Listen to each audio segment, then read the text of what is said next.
Hello guys! Nandito kami sa my Parksville. Park pa rin naman siya ng BC. Charot. Ayan, dito kami sa dagat. Ayan. Tingin-tingin sa dagat. Sa may Qualicum Beach. Qualicum Beach. Qualicum Beach.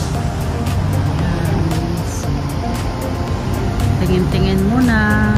Pasyal-pasyal. Kasi hindi pa open yung aming room.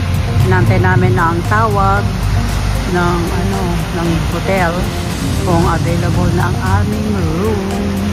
Ayan. So, ang dami tayong friends na lumalangoy. Ayan. Shout out! Oli in Canada. Vibe and Coracha in Canada. Yung asawa ko nawawala na kung saan na nagpunta. Naghahanap yata ng oyster. Ay, naku. Ayan. Dito tayo sa harap ng ocean. Ayan, ang beach pala. Ocean beach.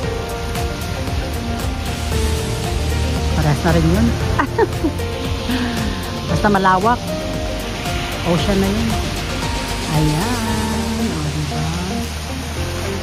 Medyo maulan ngayon, medyo ano lang siya, umaambon-ambon pero hindi naman malamig. Kaya medyo may araw, piti-piti.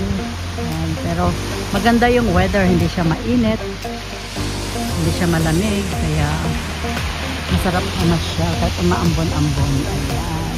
Over lang tayo mga guys. Voice over lang. Ayan.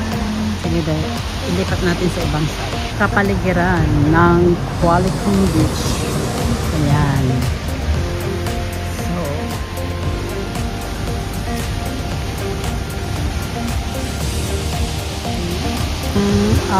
1 hour and 45 minutes mula Horseshoe Bay sa may Vancouver, mula doon hanggang dito 1 hour and 45 minutes. Pero ang ganda,